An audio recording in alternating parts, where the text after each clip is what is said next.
Pertama sebagai sarana bagi pendanaan usaha atau sebagai suatu sarana bagi perusahaan untuk mendapatkan dana dari masyarakat pemodal investor.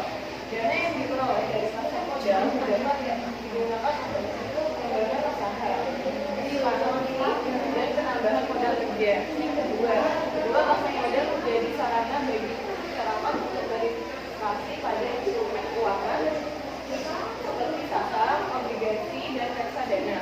Dengan demikian, masyarakat dapat mendapatkan dana yang dimiliki sesuai dengan karakteristik keuntungan dan pemasaran instrumen.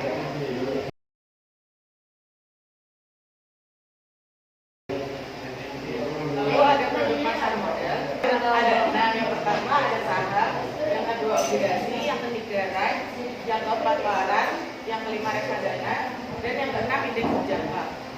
Yang pertama ada saham. Saham adalah sertifikat yang menunjukkan bukti kepemilikan atau tanda penyertaan seseorang atau badan atas suatu perusahaan. Pemilik saham juga memiliki hak untuk menjadi owner perusahaan tersebut. Dan jenis-jenis saham dibagi menjadi dua, yaitu yang pertama ada umum dan yang kedua jenis lainnya. Produk yang kedua ada obligasi. Obligasi adalah suatu kontrak tertulis jangka panjang yang dapat dipindahtangankan tentang transaksi pengakuan utang disertai ketetapan sejumlah bunga yang akan dibayar secara cash.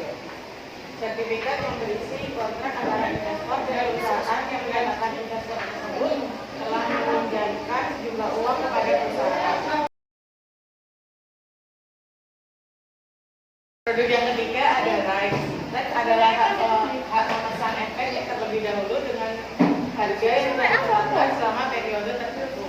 Bukti rights terbitkan pada penawaran umum terbatas, yaitu ketika saham baru ditawarkan kali pertama kepada pemegang saham lama. Imbalan atau keuntungan yang diterima pemilik rights bersama dengan pembeli saham, yaitu dividen atau capital gain. Terus ada waran. Waran adalah hak kepada pemegang waran untuk mengkonversikannya menjadi saham biasa dengan harga yang telah ditetapkan terlebih dahulu. Seperti halnya saham, waran juga dapat diperdagangkan, tetapi ada perbedaan, yaitu pemegang waran tidak memiliki hak suara dalam grup. Reksadana atau pengeluaran adalah wadah yang digunakan untuk menghimpun dana dari masyarakat pemodal untuk selanjutnya diinvestasikan dalam portofolio efek oleh manajer investasi. Reksadana ditujukan untuk investor pemula yang ingin berinvestasi di pasar modal.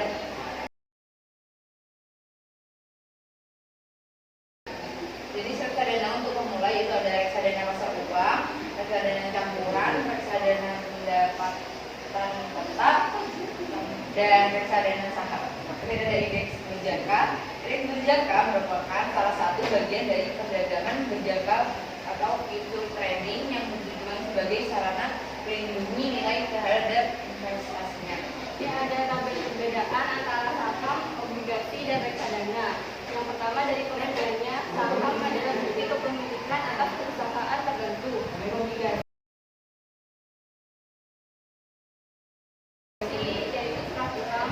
Reksadana adalah wadah untuk menghimpun dana masyarakat. Keuntungan dari saham adalah mendapatkan hasil dan capital gain. Keuntungan dari obligasi dapat kupon bersifat tetap dan capital gain. Keuntungan dari reksadana nilai aktif produksi naik. Resiko dari saham adalah perusahaan bangkrut atau delisting dan capital loss. Risiko dari obligasi adalah perusahaan tidak mampu membayar utang dan capital loss. Risiko dari reksadana adalah nilai aktif produksi. Jenis saham yang pertama yaitu common stock, yang kedua preferred stock. Obligasi yang pertama obligasi pendapatan dan obligasi hipotek. Jenis dari reksadana adalah reksadana pasar uang, reksadana saham, dan reksadana obligasi.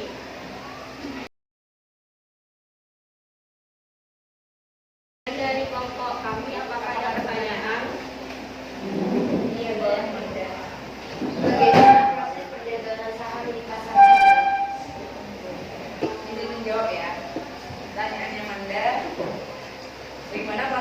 perdagangan saham di pasar modal itu ada pengembangan pemesanan, pencocokan pesanan, negosiasi harga, eksekusi transaksi, laporan transaksi, dan penyelesaian. Terima kasih ya. Ya, mungkin ada yang bertanya lagi. Bagaimana cara memilih saham yang potensial untuk diinvestasikan di pasar modal?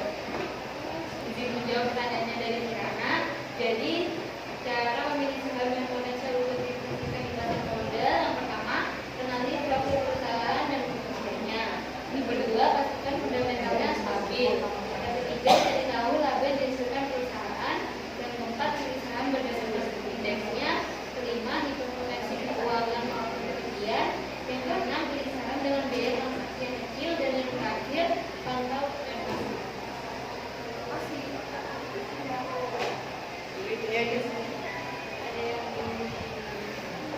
Apa sih tujuan utama para investor dalam pasar modal? Izin menjawab dari pertanyaan Jasmine. Jadi tujuan utama dari investor dalam pasar modal itu adalah mendapat keuntungan. Salah satu keuntungan yang paling besar adalah dividen dari investasi di pasar modal dalam bentuk saham. Ini punya Cukup Jasmine? Apakah dengan adanya pasar modal akan mendorong munculnya dan berkembangnya industri? Menjawab pertanyaan dia, dapat mendorong munculnya industri lain yang berdampak pada terciptanya lapangan juga. Apa ada pertanyaan lagi? Izin bertanya, apa perbedaan antara pasar uang dan pasar modal? Menjawab pertanyaan Felis, pasar uang dapat menjadi tempat ketemunya pemilik dana dan peminjam dana secara langsung. Kalau pasar modal menawarkan investor dengan modal dan jangka panjang melalui instrumen-instrumen yang ditawarkan. Terima kasih. Ini saya ada pertanyaan lagi. Oke, amal. Saya dari Amelia absen 28. Bagaimana pasar modal dapat mempengaruhi perekonomian suatu negara? Izin menjawab pertanyaan dari Amel, yaitu bagaimana pasar modal dapat mempengaruhi perekonomian suatu negara. Dengan adanya pasar modal diharapkan aktivitas perekonomian menjadi meningkat karena pasar modal merupakan satu-satunya pendanaan bagi perusahaan, sehingga perusahaan dapat beroperasi dengan cara yang luas dan pada akhirnya akan meningkatkan pendapatan perusahaan dan kemakmuran masyarakat luas. Dan cukup Amel. Sudah. Sekian dari kelompok kami. Bila ada salah kata, mohon